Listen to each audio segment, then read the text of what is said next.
It's been 16 games for the Pacers. Let's talk about all 16 players / personalities from their season so far. Every player who's played, Oscar Tshiebwe, Rick Carlisle, all those thoughts coming to you with Caitlin Cooper on today's Locked On Pacers podcast. You are Locked On Pacers, your daily Indiana Pacers podcast, part of the Locked On Podcast Network, your team every day.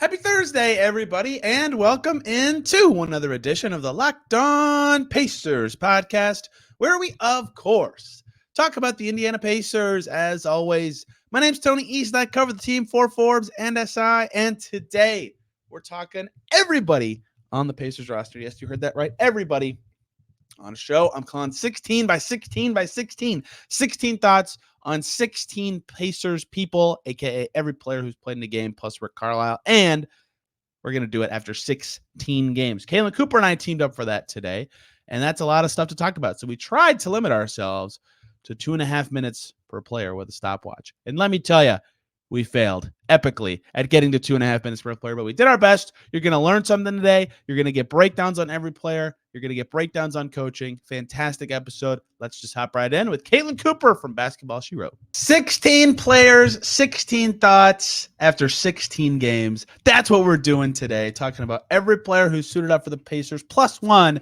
who's been grabbing some rebounds in the G League and is headed with the team to Miami in Oscar Tshiebwe, and Rick Carlisle will be rounding out our 16th player. Joining me to talk about everybody who's played in a game, the most requested guest of all time, one of my favorite people to talk to. It's Caitlin Cooper from Basketball She Wrote. Caitlin, good to see you. I joked with you before. How long could we talk if we did not limit ourselves to 2.5 minutes per player? Knowing me, probably 2.5 hours per player. per player. Okay, so we'll be done December 3rd, approximately, with this.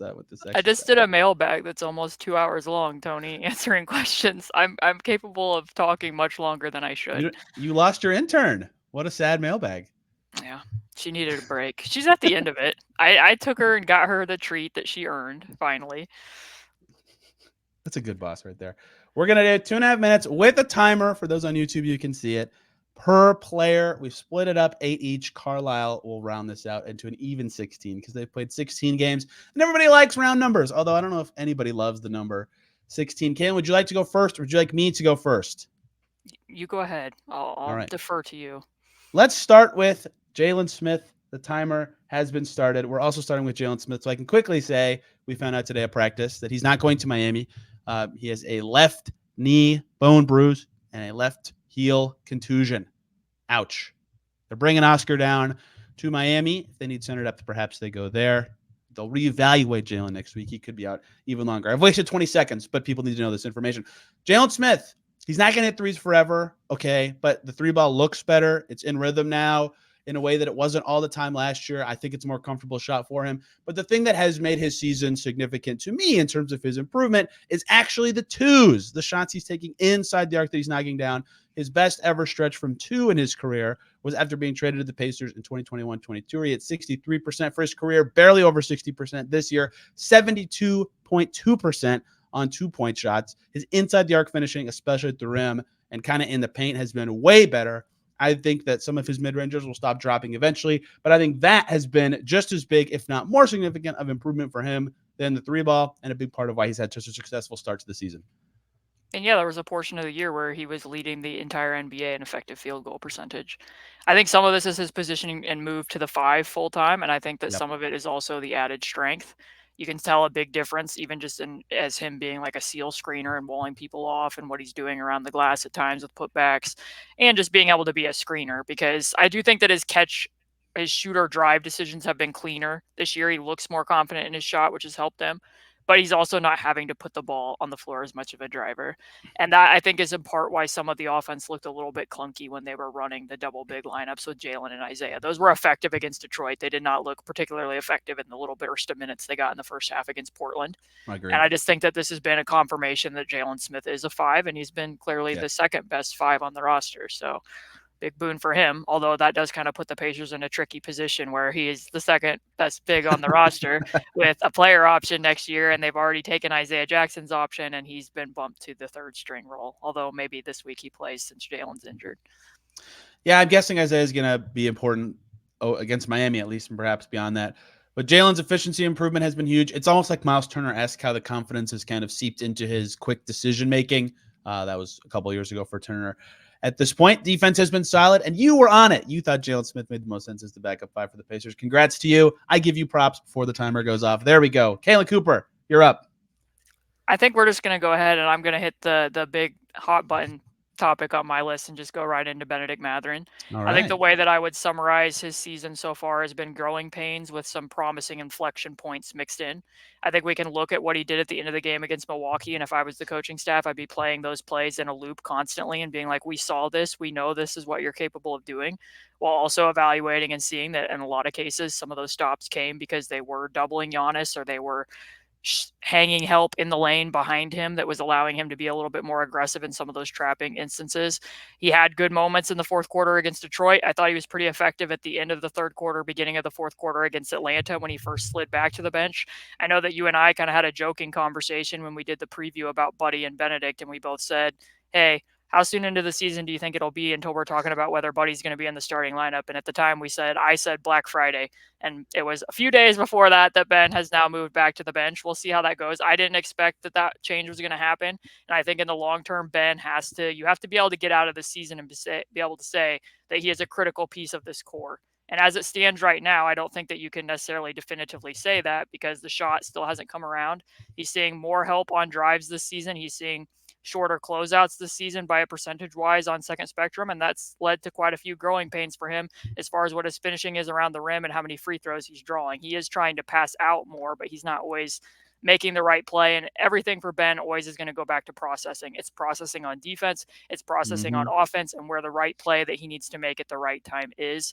And I think that the Pacers understand this. And just to go on a mini rant before my 2 minutes are up, I just want to say, I think Rick Carlisle is well aware that Benedict Mathurin is very important to this franchise and the future of it. And I think that is in part at times why people think that they are being harder on him than other players, though I don't necessarily agree with that. But I think it's because they know how important he is to the future of the team.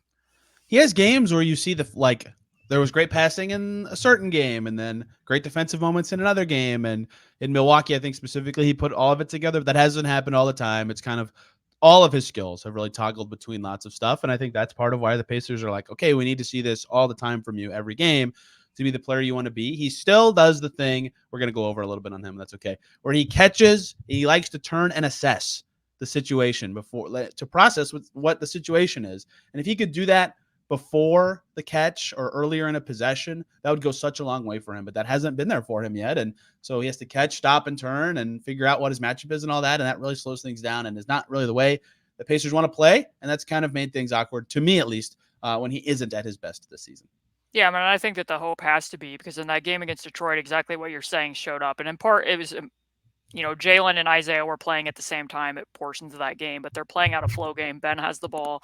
Jalen's trying to set a flare screen for Tyrese. That's where the ball needs to go. But at the same time, Ben's like calling up Isaiah because he's thinking, hey, the next step in this action is to go into split action. And if you come up here, I'm going to give you the ball. Meanwhile, 4 players are pointing at him to reverse it to Tyrese. And that's not because Ben doesn't want to play with Tyrese. It's just he's not making the read of what the next action needs to be in that sequence of how the ball is going to stay ahead of the defense. And then he ends up losing it, somebody steals it from him and it goes the other way. Like those are the types of hiccups that he's going to have to get rid of. And I think that in part, you're hoping that him sliding back to the bench for now will help jumpstart that development a little bit more. Because for me personally, I'm hoping that the more he plays with the bench, maybe they'll call some more specific plays for him. Because I do think he's better playing out of plays than he is necessarily making reads out of flow game. So if he can get a little bit more comfortable as a scorer, maybe that helps him and then he can work his way back to the starting lineup eventually. We're going to be terrible at 150 seconds. I apologize. There was going to be more to say about Ben just because of what the circumstances have been around him as of late. And there will be less for other guys.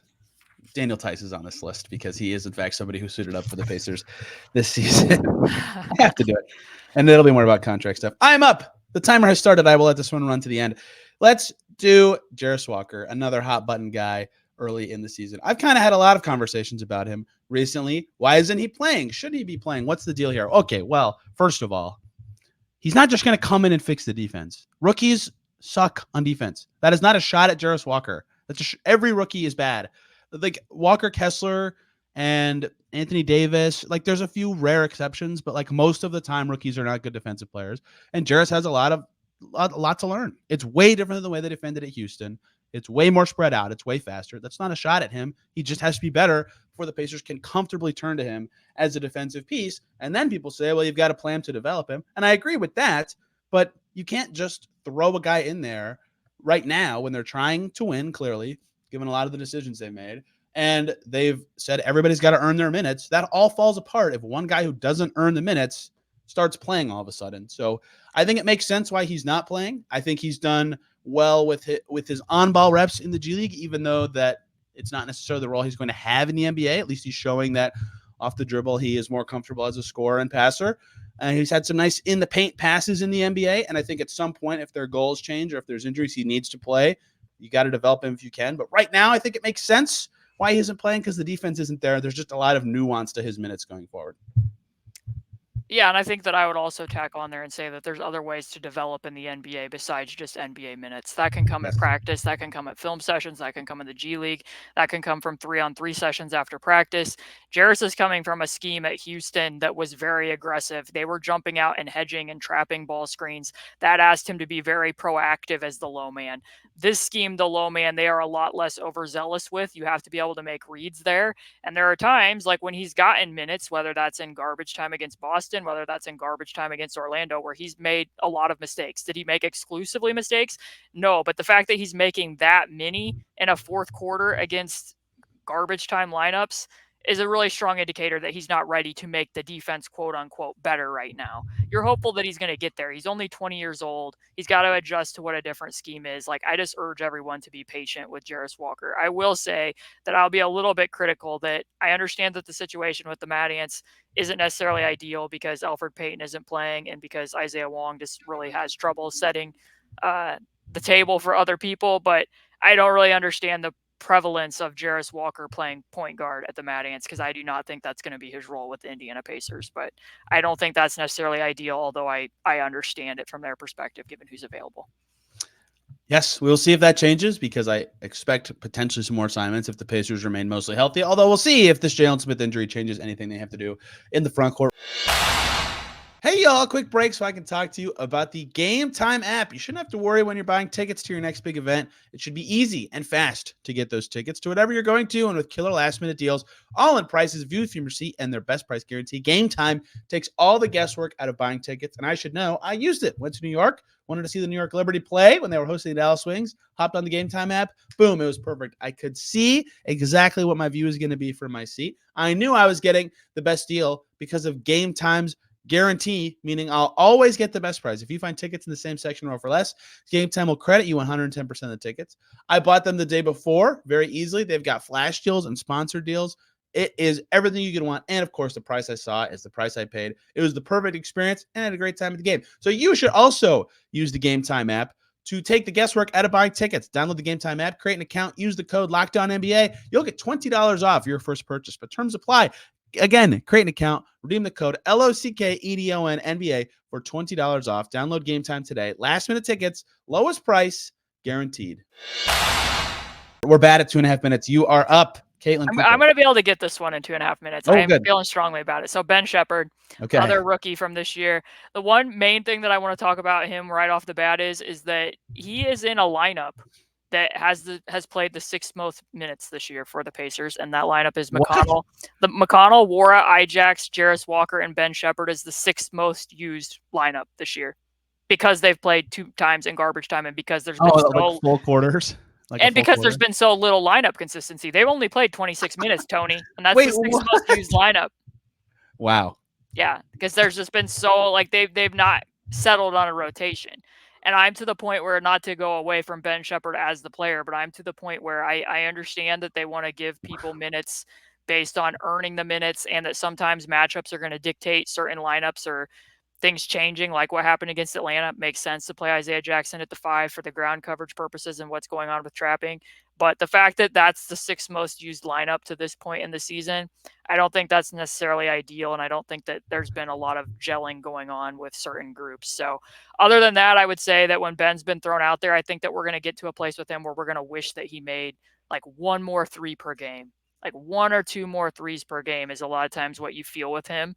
I think that he's been ahead of what I've expected from him defensively. I think you're going to want him to be a little bit better as a finisher, particularly in transition. Sometimes he makes really good cuts, but he doesn't actually take the shot off the cut because he doesn't have the elevation or the explosion to be doing it. And also, like, sometimes it feels like I don't want to use the words passive aggressive necessarily, but like his name being thrown out there of like, well, guys aren't going to defend, we can play Ben Sheppard. Like, it almost feels like this guy's lurking over here. He can play. So that concludes. I got it done in 2 minutes, Tony. I told you I could. My lazy analysis response, if you'll let me. He just looks like he belongs, right? Mm-hmm. When he's in the game. Like, he moves well. He's in the right spots. He's not getting in the way. I think that matters. I mean, he should be more polished than other rookies. He's 22 already, but his shot looks comfortable. He's confident in what he's doing. He's not thinking too much. His skill set and how it can grow is at least somewhat obvious. Like, that's encouraging. I think that's a good thing and a good base for a rookie to have. And if you ask me to rank what that lineup was for the minutes for the Pacers, my first guess would have been probably like 25th. So that is a banana stat. Congratulations. You've blown my mind today. And you did it with 7 seconds to spare after I also ranted about Ben Sheppard. That's good stuff. We're rolling now. Can I do a short one too? Is that how we're going to get back on track here? Okay, Daniel Tice, who we're going to lump in with Oscar Tshiebwe as 2 for 1 because I don't have possibly 150 seconds of Tice thoughts. His minutes against Milwaukee were solid. Good enough on defense. Missed some shots, whatever. Had a nice dunk. Good enough. They didn't lose him. They needed a body so bad for those 8 minutes. Good for him. And this situation has worked out for him. My more thoughts are still, I'm very surprised there was a buyout this early in the season just because of what his salary could have been in trades, but the money savings and the flexibility is still nice. I wrote about it yesterday, so that's perfect timing. It made sense for this to end. If he didn't earn the backup center spot, it made sense for him to go somewhere where he could play. Now they have an opening. That's fine. Oscar Tshiebwe is now the 4th big man. That dude can rebound. He's got a nose for the ball. 28 in 1 game. Set the Mad Ants record in his 4th game, in the G League. That's crazy. Even his teammates are like, how the heck is this guy doing it? He's got a lot of work to do on defense and skill-wise with the ball. They're working on that stuff. He had like partial blindness, so the goggles are going to help him like see the rim better and shoot better, he thinks. But he can really rebound, and he'll be with the Pacers in Miami with Jalen Smith injured. We'll see if he actually plays, but the base of the rebounding is interesting. The rest of the skills have some work to do, especially if he's going to fill this 4th big role that Tice used to have right now. If Alize Johnson and Oscar Tshiebwe were on the same Mad Ants roster, would the other team ever get a rebound? Wait, Terry Taylor could play too, right? He could be the 3. Yeah, the other team might never ever get a rebound unless there was no misses. But yeah, so anyways, the Daniel Tice front, what's interesting to me is that he played in that game against Milwaukee and he played at the 4. Like, Obi Toppin was struggling and Aaron Nesmith was in foul trouble. So here comes Daniel Tice at the 4, and he's literally playing on the perimeter of a Spain pick and roll action and having to shake up and put the ball on the floor. And I think we soon there found out why he doesn't play at the 4 and was never going to play at the 4 for the Indiana Pacers. And then like they're having him half court trap Giannis, and Giannis is just going right at his back leg and just challenging him in space. So I think I was on the opposite end, that I was surprised when he was still on the roster when the season started. And then after he gave his comments up in Boston about there not being communication about his role and other frustrations that he had, I wasn't surprised that relationship came to a fairly swift end and a conclusion. On the Oscar Tshiebwe front, I would kind of suspect that if they're in Miami and God forbid they have some center who's in foul trouble or an injury issue, that they would probably sooner go to Obi Toppin in the Aaron Nesmith front court and just go super small and hope they could switch everything before they give Oscar a chance to play drop against the Heat offense, but we shall see. I agree. And the Obi at the 5 minutes were good in Atlanta and decent against Philly, so perhaps they turn back to that. Or, as people on Twitter have suggested, Jarace at the 5. I don't think that's a good idea, but it's something they could consider. You are up. I think we'll just go to Andrew Nembhard. Okay. I think that the thing that stands out to me about Andrew Nembhard is that a lot of times if you just look at his box score numbers, like, this is a cliche thing to say, but his impact isn't going to show up in the box score most of the time. Even the other night against Portland, like, those lineups in the first half were a little bit gunky because Isaiah and Jalen playing together wasn't working well, and then Portland was switching everything, and Andrew wasn't necessarily getting deep into the paint against those switches, which is in part why I think they leaned a little bit more on TJ in the second half, because TJ doesn't necessarily have to have a screen to turn the corner and attack baseline in the same way where Andrew's better playing out of ball screens. But point being is he finished that game and had 9 potential assists in 21 minutes. Like, he's still making really methodical, creative reads in the pick and roll that I don't think always get as much attention as they probably should, because he plays on a roster with Tyrese Haliburton. Like, when you're getting overshadowed by one of the best pick and roll creators in the NBA, I don't think that always shows up. And his three wasn't falling to the degree that I'm sure he wanted it to through the first however many games when he started like 1 of 15 from deep, but it has started to come around a little bit here. And he's also dealt with the kidney stone, dealt with the back soreness, and defensively, I still think he's been stupendous. I don't think I'm being hyperbolic here when I say that I actually think he's been the best defender for the Pacers to start this season. Wow. I think that's who I would put up there, because like Bruce got a lot of the credit against Cade Cunningham, and Bruce does some things off ball, and Bruce had moments in that fourth quarter that were certainly valuable to them having the best quarter of defense that they've had. But what Andrew was doing against Cade was really impressive during that run by comparison to the first half. And he can do this against a lot of different matchups. Even against Portland, he was switching on to bigs. He can peel off those bigs and go back to the ball. Like, his read and feel on defense, like what you said before, is true. Like, typically rookies are not good defensively. Andrew was very good as a rookie, and he's better now. I think he's been really terrific. You got me on this, but somehow he keeps his arms like up when he's guarding guys. That has to be exhausting. And there's a reason not that many guys can do it, but his arms are so active. He's always right up on guys. He can guard lots of positions. There's a reason they keep turning to him in important moments in the fourth quarter, because he's typically a very good, if not their best, defensive option. Yeah, if the shots start falling, my prediction before the season, my bold prediction, something I'm very bad at making, was that he would be an X factor for the team by the end of the season. And I think we're already seeing how that can be the case because of his defense. And there are 3 seconds on the clock, and that distracted me from finishing any sort of coherent thought. We will now move on to another player. Let's just swing for the fences. Let's talk about Tyrese Haliburton, who is way better than last year. That's a little aggressive, but not really. He just it's weird to say this, but everything he was good at last year offensively, I think he's better at this year. Is that fair to say? Do you agree with that? He's been stupendous. It's really hard to run out of superlatives for him to start the year. I agree. And so you always and I do this too. I'm guilty of this. Everyone is. With young players, you talk about the stuff they can get better at, and you're gravitated to improve your weaknesses. But Haliburton's just I'm just going to be way better at everything I'm already good at in a way that's really meaningful for my team. He can make his reads faster. He's a better shooter. He's even a quicker decision maker now. He can look off guys. He can set up everyone brilliantly. He's got great feel for when his teammates need the ball and where, even more so than last year. He is the Pacers offense. I think it's currently 127 on, 114 off offensively with him, which is just 13 points is bananas, and for good reason. He's unbelievable. He is the reason they currently have the best offense ever, which is crazy to say. He's just doing everything better. He knows when to push. He knows when not to. He has earned the right to shoot and pass and control the pace whenever and however he wants. And I agree with you. I'm out of superlatives. He's been one of the best players in the league this year. Yeah, and I think that the way that you can tell that is how many teams now are trying to deploy at least one player to pick him up full court. Whether that's somebody off the bench who's going to come in and do it, or whether they go to that heavily in the fourth quarter, whether they're half court trapping him, like what Atlanta eventually kind of copycatted what the Pacers were doing, and then we're doing it to Tyrese. But I think we found out that a little bit more of Tyrese ends up being a good thing, especially when more of him can be even more efficient than what he was last year. To the point where, he didn't score in the fourth quarter against Atlanta, but he's being three-quarter court trapped. And oh, by the way, he's throwing a one-handed pass clear to the opposite corner out of those traps to make his teammates be, better in 4-on-3 situations. And I think that eventually you would hope that he gets paired with a secondary creator who can really take over in some of those settings a little bit more, although Buddy definitely did there in Atlanta. But sometimes you watch him and you're just I can't believe what I'm actually watching.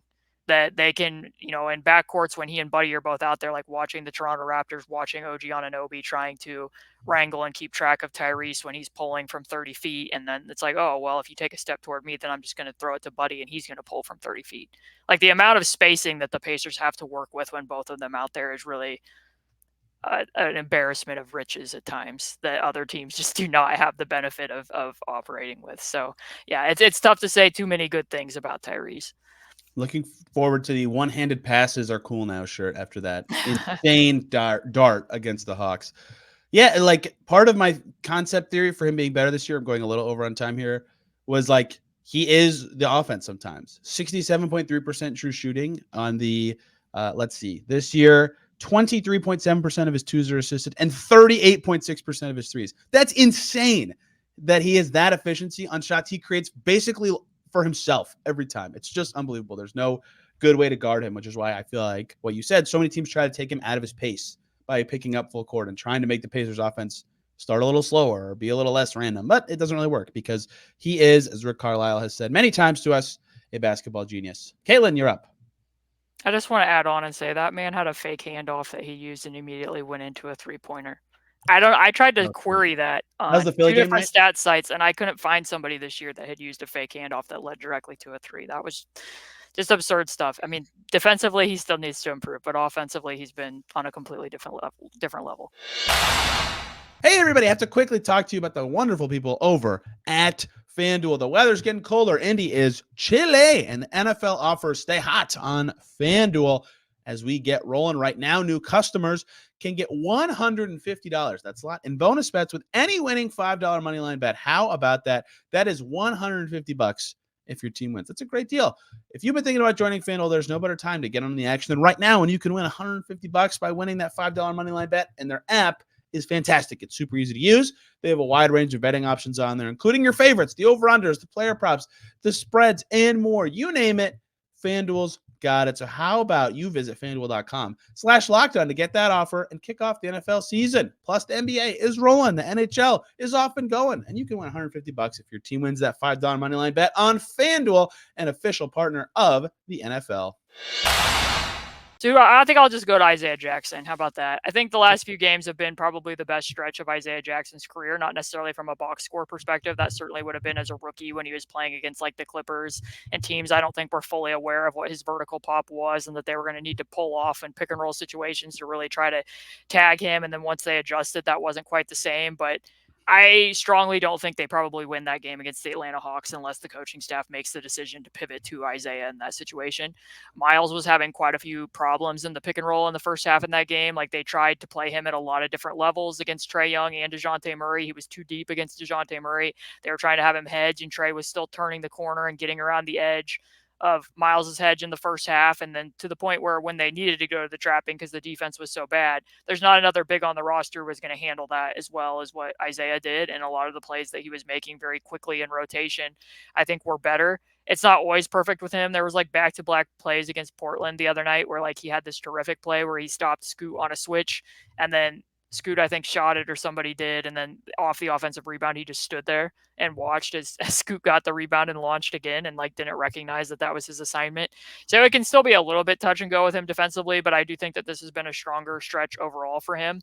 The problem being that I don't think that the Jalen-Isaiah pairing is viable across every matchup. They tried to go to that against Portland, and I thought it was pretty ineffective. It didn't last particularly long, though it did work better against Detroit's physicality. So I don't know where there's a clear spot for him, but it is a luxury to have a big that you can pull up off the bench in a third string type role there that gives you something different than what Myles and Jalen have to offer. So I'm looking forward to watching him play against Miami and get some more of those steadier minutes and see what he brings across, more consistent playing time potentially. I've said this about him to a few people, but I feel like he's got to be kicking himself, right? Because in the moment of the season, the preseason and early in the year during camp, when he had to earn playing time, he didn't particularly play his best. No. And then since then, he's been great, right? He's done everything he needs to do. He's been a little sharper at basically everything. He's finished plays. He's defended well. He's been less twitchy on the defensive end. Like his foul rate's up, sure, but it hasn't mattered as much given his new context. Like he's played pretty well in every opportunity this season, including once against Detroit when they really needed him to be better. So he's got to be kicking himself for that, even though Smith probably would have earned the backup spot anyway because he's been fantastic. But yeah, I think he's been really solid this year, noticeably a little more comfortable, which I think matters quite a bit. And they picked up his option, so they clearly believe he can be something, and that also adds value to them from a contract standpoint for sure. So we'll see what that means for him. But yeah, he's been pretty solid when needed this year. I think it'll be interesting to see now that what was the other game? Boston, right? Where he was the backup, what he looks like with a clear, you are the backup tonight opportunity in Miami. Yeah, because I mean, even against Atlanta, against some of the trapping, he made the right reads as the fulcrum in 4-on-3 situations to kick the ball out and get it where it needed to go. So he had shown a little bit of that at Kentucky, but we haven't seen it a lot with the Pacers. He has some passing flashes here or there, but I thought that was better. If I have anything to quibble with, I still don't understand why he continues to wants to force the ball to get to his left hand so much when he's a right-handed shooter. It's a really big conundrum for me why, like, when a drop step is open to go to his right, he will spin back and go to a lefty hook shot against the smaller defender. But yeah, we'll look forward to seeing more from Isaiah this week and have a better picture of where he's at in his development. Bruce Brown on the clock. Brucey B. I can't help myself but call him Brucey BB. Thank you, Michael Malone, for a wonderful nickname. I think the headliner for Bruce Brown is two things for me. One, he's taken the O'Shea Brissett spot of part of his high value. So he doesn't mess up that much, right? He barely turns it over. He's never in the wrong spot. He's making plays on defense. He can handle it. Now with the new look second unit, he's asked to be a creator with that group a little more than he was early in the season.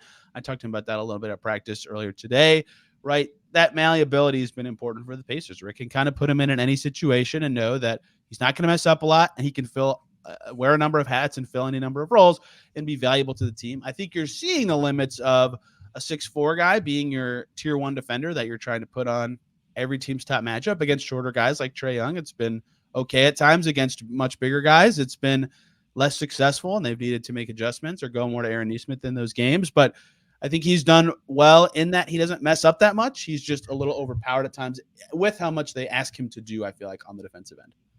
Yeah, I mean, that's shown up against Franz Wagner. It showed up Yes. against Paolo Banchero. It showed up against Jason Tatum at times. Like, yeah, there's definitely been matchups where it's like the Pacers don't have an answer.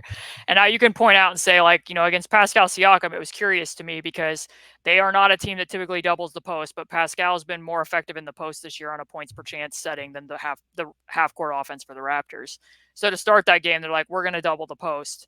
So Bruce was pretty active in that. They were atrocious at rotating out of the double teams in that particular game. But then you would watch and it's like, okay, Pascal's getting an extended 45 touch where he's backing Bruce or he's backing Buddy from 20 to 8 feet. And there's nobody who's even putting a foot in the paint to try to protect against his spin move or the fact that he's so shifty turning over his shoulders to get to the rim.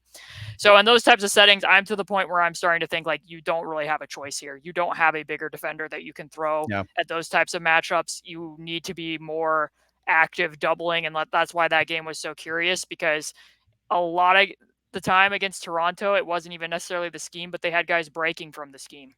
And that even showed up with Bruce on one where like Tyrese is defending OG on an Obi because OG's the lowest usage wing, but then they're like, oh, let's have OG be the pick and roll ball handler.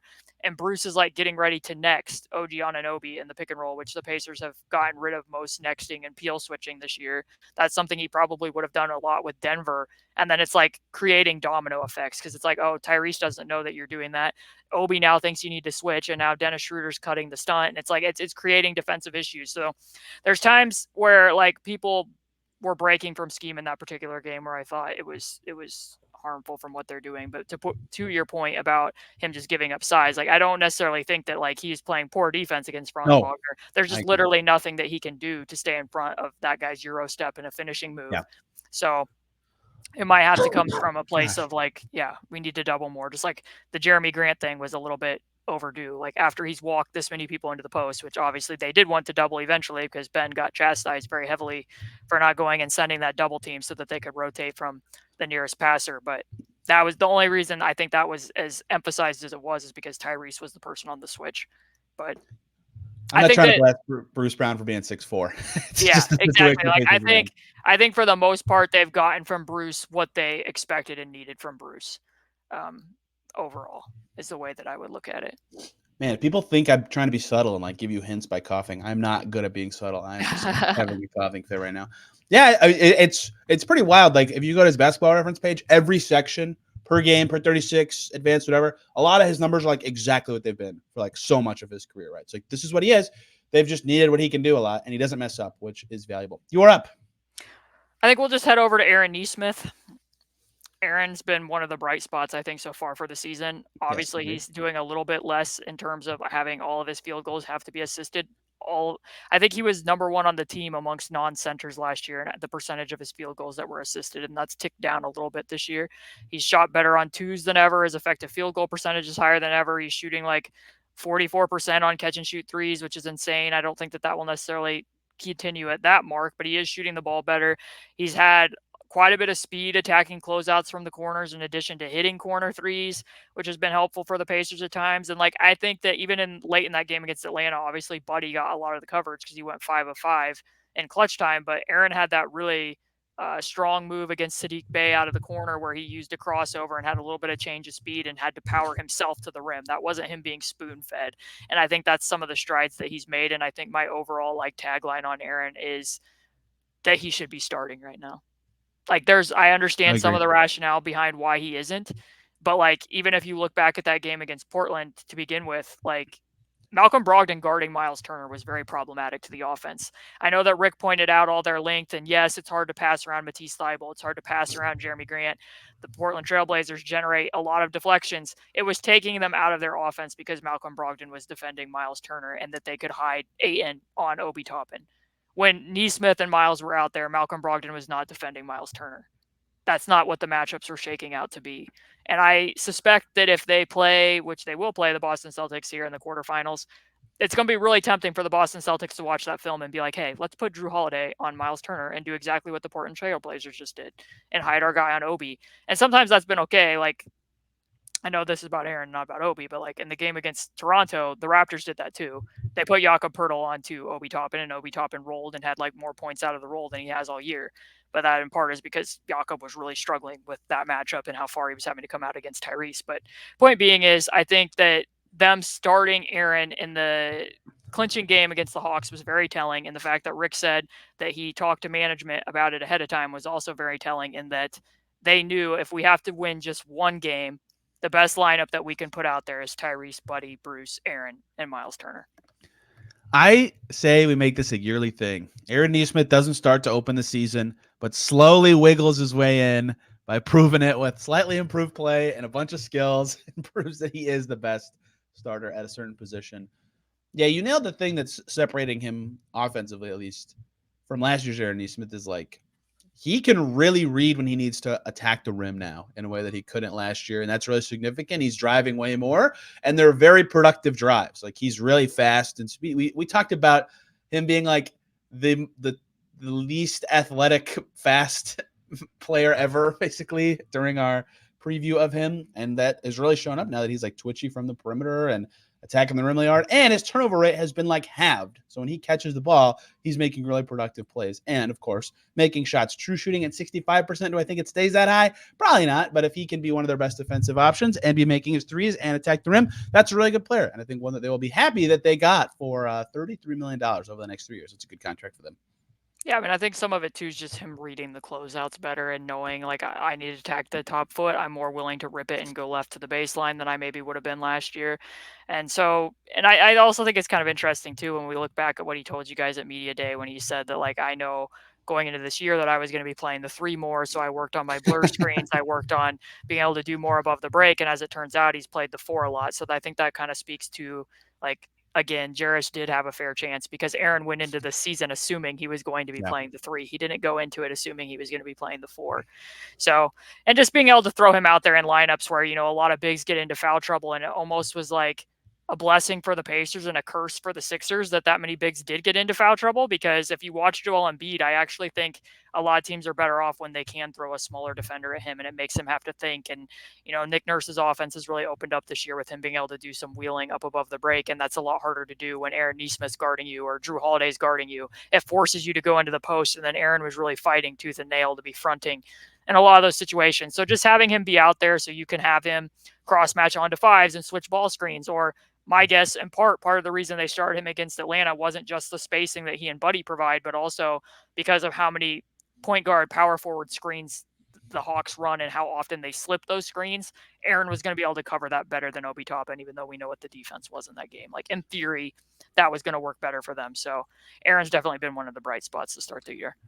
Really great year. We'll see if it can continue. Let's talk about a different forward, one who's not playing very much. Jordan Nwora, often the forgotten man on this Pacers team. I have to start. I feel like every conversation I have about Nwora starts this way. I feel a little bad for him, right? He did everything they asked of him last year, made a bunch of shots, lost some weight this summer.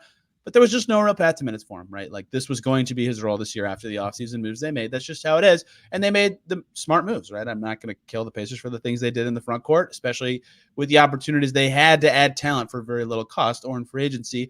And his shot really hasn't fallen, right? 26.7% from three. That's well below his standard. He's hitting his twos. That's great. But he's got to be a shooter if he wants to be out there, because in the absence of outside shooting for Jordan Nwora, it's just like what is the utility option where like he's the best guy to have out there at one of the forward spots, because his defense is still not at the level that they're desiring in the forward spot. So if the three's not falling, which I think he's way better than the shooter he has been this season, but it's just hard for them to have reason to have him out there instead of someone else right now. And that's kind of been the story of his season and why he's come off the bench, and why even in some games where they could use him, like Detroit last week, they opted for two bigs or have changed things up, and he went 0 for 5 in his last meaningful minutes game. So I just don't see his role changing. I think he's in the spot he's in, and free agency's coming for him next year because they can't extend him anyway. So we'll see where this goes to.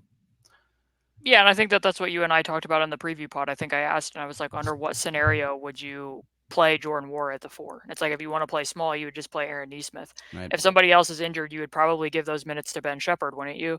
Like before you would do it with Nwora. And if you want to play big, then you have a lot of other options there to go to, in addition to the fact that they, in theory, had 2 4s ahead of him in Obi Toppin and Jarace Walker, although Jarace hasn't been playing.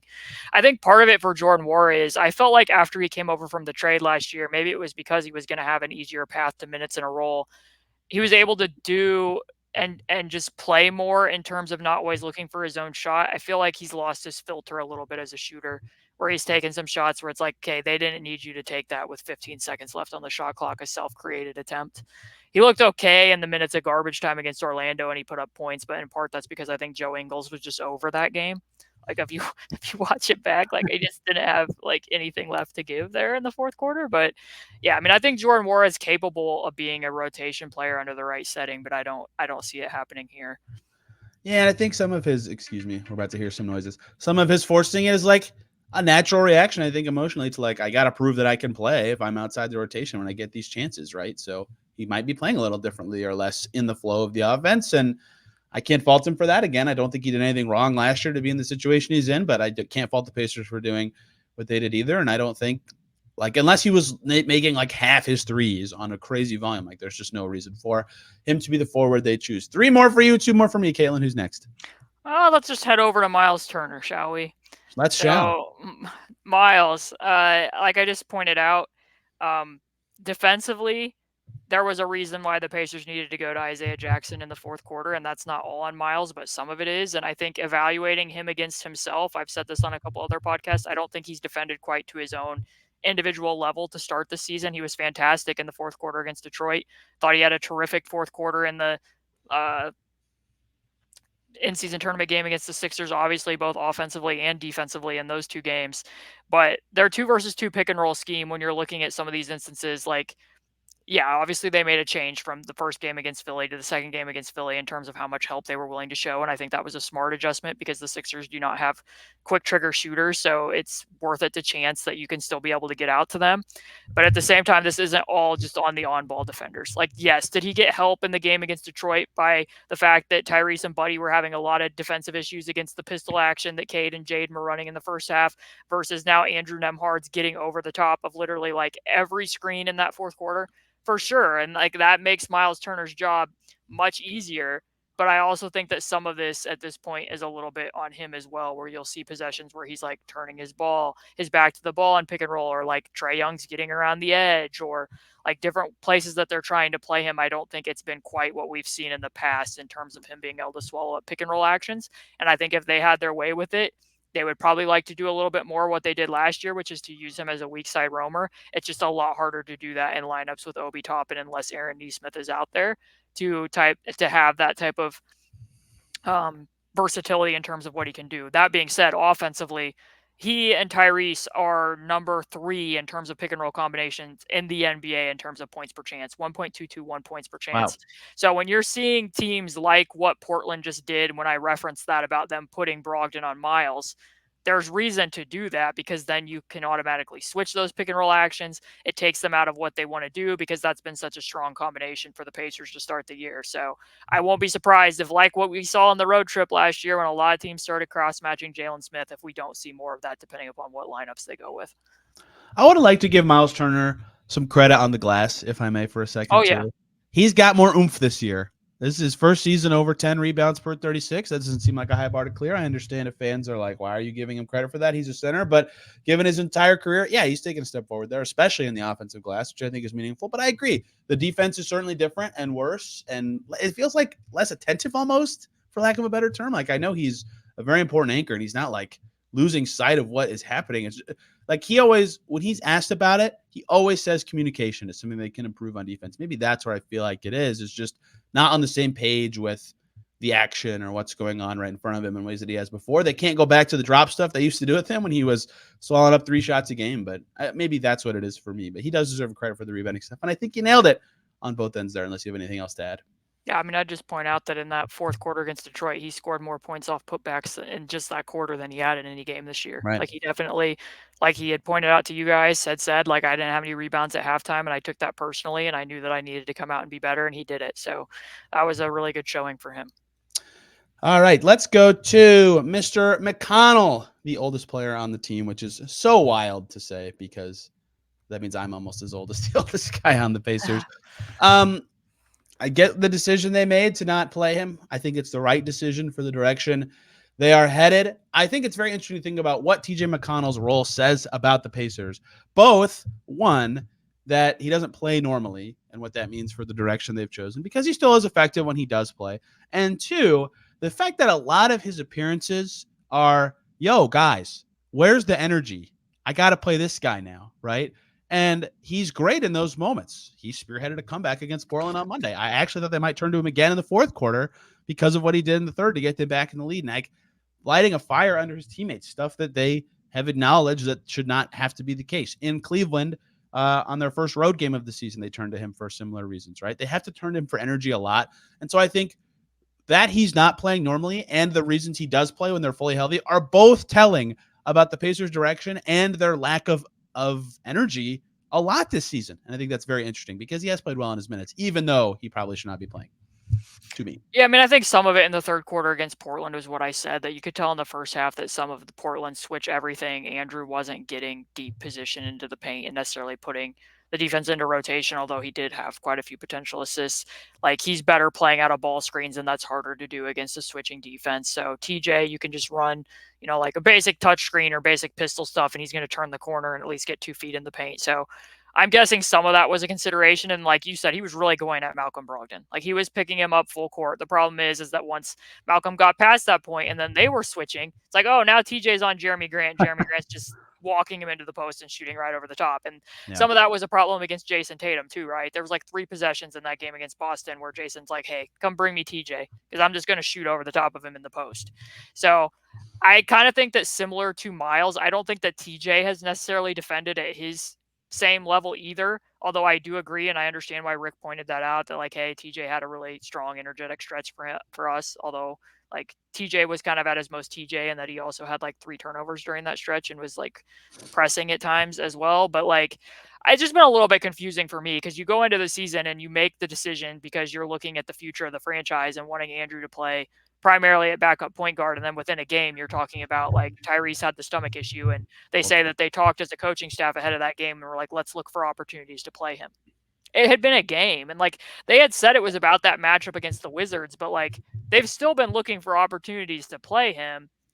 And it's just a little bit tough for me. I know that they're trying to win games in the immediate, and with some of these decisions, they're kind of between the rock and the hard place. But like some of the lineups now too, that once you've moved Buddy back into the starting lineup, and like let's pretend if Aaron does eventually go back into the starting lineup, then that second unit is like very low on the spacing. Like if that's TJ, Andrew, Ben, Obi, Jalen, like that was a struggle in the first game because the opponent went to zone, and I was kind of like, where are the points going to come from with this 5-man grouping?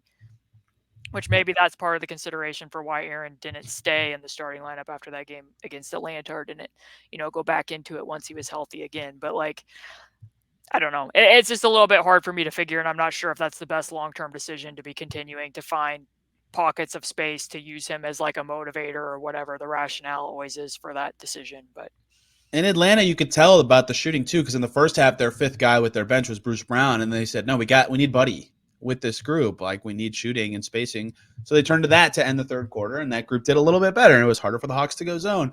And so I think they are trying to find shooting with that group, but it's hard. Like you said, they've had a lot of inconsistencies with their rotations, and some of that's matchup based, and some of that's lineup based. I get it, but it just hasn't always been the same. I only have one more guy. You have two more, so you are up. yeah, because I would tack on there that one of their more used lineups that I was really liking getting to see was when they were having when Ben was still starting and he was playing with the bench and they had Andrew, Ben, Buddy, Aaron, and Jalen. That looked like a pretty cohesive group. But anyways, Yeah. so my second to last guy, we'll just go straight to Buddy. So Buddy back in the starting lineup. I made the joke already and said that before the season even started, Nailed it. we're like, how long will it be until Buddy's back starting or we're talking about it? And I said probably at the latest Black Friday. And I actually missed it by a bit of a mark there. We all know what Buddy's done since he's gone back to being a starter. He's shooting the absolute lights out of the ball. I think he's at 56 overall and 60% when he's from three, or no, 56% from three and over 60% overall since he's gone back into the starting lineup. When Buddy and Tyrese are playing at the same time, they're absolutely blitzing opponents. That net rating is insane, similar to, I mean, they very narrowly outscored opponents last year and got wrecked when only one of them played at one time. And now this year, in the minutes that they have been out there, they performed very strongly with both of them there. So I think like somebody asked me like who's the third most consistent starter on the team, and I think the answer is probably Buddy. And it's not just, it doesn't have to even be about his shooting. Like I understand even in games when he's not making shots why you want to have him out there at the end of games, because he is capable of doing what he did against Atlanta. And in those types of settings when Tyrese is being schemed out, I don't know that there's anyone else that I trust more to be able to do what Buddy Hield did than Buddy Hield. What I've said to Dustin Dopirak during games this season is like he could probably miss 100 threes in a row, and I would still trust him to shoot the next 1, 2, 3, whatever, because he's got that track record, and because of that, defenders defend him like he's going to make every single one, which is significant for how he pairs with Ty, which is significant for what he adds to lots of lineups. He's just very threatening, and this year he's added a little bit as an attacker. I don't know if you've noticed this, like he's making a lot of these left-handed layups in ways that I didn't notice, but feels like he's doing that more than he ever has in seasons past. His true shooting percentage, despite 5 out of 16 games just being unable to make anything, is still almost a career high because he's been running so hot. And these drives to the left are really upping his percentages near the basket. At the rim, he's shooting 69.2% right now, which is a career high for him. So I don't know, maybe Synergy is logging them a little differently, but you can tell that he's got a little more like counters to guys running him off the line, and he's still an excellent shooter. So yeah, his offense obviously fantastic. His pairing with Tyrese is fantastic. Still some defensive warts, to put it mildly, but they've asked him to do a lot on that end this year, which has been interesting to me. Yeah, I mean, in the fourth quarter, Pascal. Yeah, I mean, in the fourth quarter against Toronto, he was guarding Scotty Barnes. Scotty Barnes handed it off to OG. He prevented OG from getting into the paint. OG tossed it to Dennis Schroeder, and he literally stayed in front of Dennis Schroeder, who was very quick turning the corner and knocked it off of Dennis Schroeder's knee. Like he's had some moments like that where it's been like, oh, that's an impressive inflection point. Now he's also had moments like he did against Portland where he jumped on a pump fake from Jeremy Grant and got caught going underneath the screen and immediately got yanked out of the game. And that's where I would point out and say that like the accountability isn't only applying to Ben and Ben alone. Like Buddy got pulled after that mistake and came out and didn't seem particularly happy that he was getting pulled out after that, but it did happen. So I think that his defense overall has been better than what it was a year ago, but he's still going to have moments like that it's going to stand out and be like, okay, that's not necessarily an ideal matchup to begin with. That Buddy Hield has to be guarding Jeremy Grant in this particular setting, but it is what it is, and but to your point, yeah, I mean, Buddy's shooting 50% on transition threes, and everybody's talking about like how fast the Pacers play, and the reality is their transition frequency is lower than a year ago, and their transition efficiency is worse than it was a year ago. And Ben struggled in transition. He struggled on transition twos and on transition threes, and sometimes he struggled just filling lanes in transition. In addition to like we might have an odd man advantage, and he's just trying to take on the world at the rim, versus Buddy knows not only where to fill the lane and that he can stay remarkably on balance to stop and pop and hit those shots, but also at what speed to run at the 45 to stay in line with the ball with Tyrese and really balance the floor in those situations. So I don't think anybody's surprised that wavelength has already been restored between the two of them and that it works. And that, what Rick said when he put him back into the lineup was, for Buddy and Aaron, it was about spacing and other matchup concerns. But again, when it was time to put, the cards on the table of what lineup they think they can win with, it was somewhat a facsimile of last year's, just with Bruce in place of Andrew Nembhard. They went back to Buddy and Aaron. So I think that says a lot. My last one, Mr. Obi Toppin. My first note I was going to say is it feels like his 3-point percentage is higher than it is, which is meaningless. It doesn't matter what it feels like it is. It's not very good. My second note would be that currently the NBA's leader in 2-point percentage is Mr. Obi Toppin. He is really finding his spots. You can see that, like, even as his roles change these last couple games with being with the bench more or playing a ton of minutes one game and barely into the next. I don't think he played at all after getting subbed out in the second half against Portland, for example, on Monday, that he's comfortable where his shots are coming from. He's making them career high in field goal percentage. His true shooting percentage is 67%. That's very good. Still leaves a ton to be desired on defense. Still leaves a lot to be desired as a spacer. But the fact that he can cut to the level he has and finish really well around the rim has been significant. He provides this vertical spacing element that they haven't had unless Isaiah Jackson's been in there in recent seasons. He's trying at least to take the challenge Rick Carlisle has had for him about rebounding and being a threat at least to grab the ball off the rim, even though per minute it hasn't really showed up. Like, there are some games where he's been very valuable on the glass. So the thing about Toppin that's strange to me is his impact feels like it comes and goes. Some games he's phenomenal and changing everything and being a geometry shaping player. And some games you don't even notice he's there. And I think that's been a very interesting part of his season so far. I think a lot of it has to do with matchups. So when he had really strong games against San Antonio and then in Atlanta, even though he had moved back to the bench, like, it was very clear to me that because Wemby was guarding Obi Toppin, that they knew and that he knew, like, I have to be active and constantly moving his sides away from the ball. And that opened up a lot from other people in addition to just his own scoring opportunities. And then Atlanta blitzes more screens than any team in the NBA per 100 possessions, and their stance positioning on the backside of that is very confusing to me.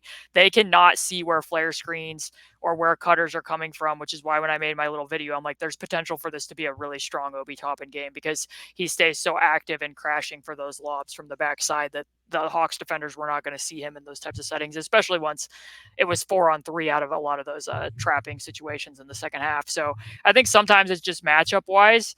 And, like, I will say that, like, when I referenced before, when Toronto put Pirtle on Obi Toppin, he was like, okay, well, then I'll become the roller. And when that happened, Embiid slightly guarded him for a bit in both matchups, and he's like, okay, well, then I'll be the pop guy. And like you just said, sometimes it feels like he's shooting the three better than he actually is because he actually made a three out of the pick and pop. And then that kind of made Embiid think a little bit like, oh, hey, that guy just made a shot too.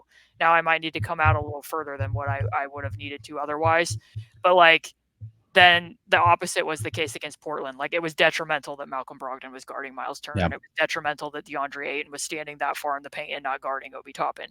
And it makes you wonder if more teams are going to start doing that have personnel to execute it a little bit better than what was the case in those other prior two games. So that's kind of where it shakes out with Obi. I think that some of it is his role pacing too. Like, I think that he's had gravity as a screener because what his vertical pop is, but he doesn't always put his body in the passing window when he rolls off of the screen to actually make himself available for passes. So that's a little bit of it. And then I will say that on Portland, he had two impressive stops. Like, he stayed in front of Jeremy Grant and he stayed in front of Malcolm Brogdon on a drive. It's just that, like, it might have even made sense to leave him in that particular game just for the size aspect against the hellacious shots that Jeremy Grant was making. But offensively, it was costly because, like I said, when they put Aaron in, the Blazers weren't doing that anymore. Brogdon was no longer guarding, Myles Turner. They put Ayton back on Myles Turner. So I think offensively, they just felt like, hey, us playing small is going to be better off. And hopefully, like, I would have liked to see them start doubling Jeremy sooner than what they did and in more situations when he got that hot. But that's a topic for another day.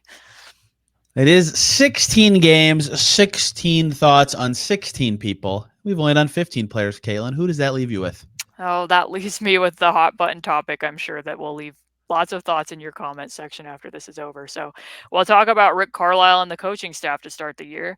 I will say overall that the Pacers have performed above what my expectations were. I know that when I did a preview pod with Nate Duncan, I think I pegged them to win 42 games. Like, I think I was more optimistic than Vegas in a lot of places, but I thought based on how many changes they were making defensively, I wasn't going to be surprised if they got off to a slow start. That being said, I did not project that they would have the greatest offense of all time, which clearly Rick Carlisle has a hand in addition to Tyrese just being otherworldly with his offensive production. I think I will say overall that I think that my summary of what Rick's start to the season is that he's between the rock and a hard place in a lot of things that are going on right now, because it's tough to determine what the direction for the Pacers should be. Tyrese wants to win games. He goes into media day and says that his takeaway from Team USA is, I'm tired of losing. They have put it out there that, hey, we want to develop, but we also are trying to take a step forward in terms of winning. If you're doing that, then making decisions like putting Buddy Hield back into the starting lineup, or not playing Jarace Walker for specific reasons, or sometimes putting TJ McConnell into certain games makes sense. Is that going to make sense at the end of the year if they're like in a play-in tournament spot, or if the season doesn't go quite where they want it to and that's where you ended up? Like, what's good in the short term might not end up being what's good in the long term. And I know that the defense, like, that's been a point of emphasis now for 3 years. They're still a bottom 5 defense. I didn't check those numbers this morning, but they were the worst defense in the NBA at one point last week. Complete polarity from being the number one offense in the NBA. They've made a lot of changes. I don't know if some of the changes were what I would have made for the given personnel, but I think the play there is that you're hoping it's a slow build and that you're going to teach better on-ball habits, and that by the end of the year, those will pay off. The idea that we pursue, we don't peel, we defend individual matchups. We're going to lock down the three-point line because threes are too damaging. And last year, with our exaggerated nail presence and how much we were pulling over for the low man, we were giving up way too many corner threes, and we can't be bad in the paint and giving up corner threes. So, like, I can kind of understand how they got to this specific point, but I think we can also, like what I pointed out against some of the inconsistency against Pascal Siakam, or what was happening against Jeremy Grant late, until eventually Ben got told, like, hey, go freaking double that, because you can't leave Tyrese on an island, like, where they need to be more adaptable, but also they have been. Like, some people have asked me, like, is this a Nate Bjorkgren situation? No, because, like, Nate Bjorkgren in a play-in tournament was still going under against Russell Westbrook.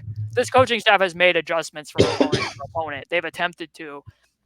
I just don't think – I think we're at the point now, and this is what I'll continue to say, the defense doesn't need to be good. It doesn't even need to be mediocre. It merely needs to be bad, and too often it's been terrible. But that being said, I think we're to the point now where we've seen them try two vastly different schemes, and neither has worked. And I think that the only way where we're going to see significant improvement is if they make roster changes or just get significant internal development. And even if they did, I think I would still lean toward there's going to have to be roster changes. I agree. I thought that before the season as well. Well, what did you ask me? The over-under at 20th on defensive rating, and I took the they're going to be over 20th. And Kalen, you were incorrect. They're not the worst defense. They are past the Charlotte Hornets. So they're 29th. 29th. But I mean, that's the thing, though.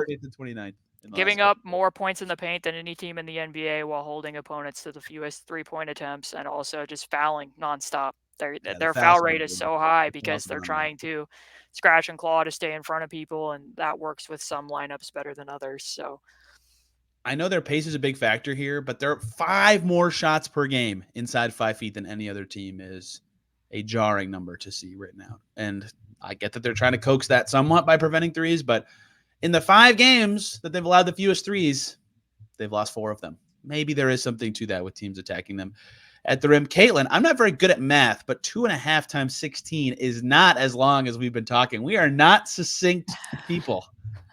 That's my fault. I've added on too many talking points. I'm confident that people in the comments will say, Tony, this was Caitlin's fault. Never have her back on this podcast again. And they will be wrong. You will be back. You will be back, as I'm sure many people like our shows together, Caitlin. Never read the comments. That's my advice. That's generally good Never advice. Read the comments. People are unhappy. People want to be unhappy on the internet is my new stance about people on the internet. This was a joy. I hope you learned something about somebody, or if you disagree with us, direct all of your tweets to @iPacersblog. Derek Kramer will be fielding any of your hate on the show for the rest of the day. Caitlin, thank you very much for the time. Where can people subscribe to your work? You talked about your defensive video. You talked about your mailbag. You talked about a lot of your preseason stuff. Where can people find all that stuff? Yeah, so my Twitter handle is @C2_Cooper. I should say my X handle is @C2_Cooper. No. The link to my Patreon is there, patreon.com/basketballhero. Yeah, I am doing more videos. People have said that they wanted me to do those for a while now, so I've been trying to dabble in those, mostly around the in-season tournament games, but people had so many questions about the defense this past month that I did all of that with film context where you can watch me answer questions with stuff that I clipped and answered for what those questions were. So that's like an hour and a half long, but if you want to watch it over multiple days, you're of course welcome to do so. And there's still written work there as well. So I learn a lot from those, and it's a team that I cover and I'm around every single day. That is the highest compliment I can possibly give. Caitlin is the best at this in the biz. Thrilled that she gave me an hour here. And we'll be back tomorrow talking Pacers Heat. Tough opponent for the Pacers. Heat are pretty dang good. But last year there was some fun games in Miami for the Pacers. We'll see how it goes. If Tyrese plays, the Pacers at least always have a chance with the offense that they have. We'll be breaking it down. Perhaps we'll talk more about them with Wes Goldberg or one of the Locked On Heat guys next week as well. Thank you all for listening. Have a fantastic day. We'll see you tomorrow.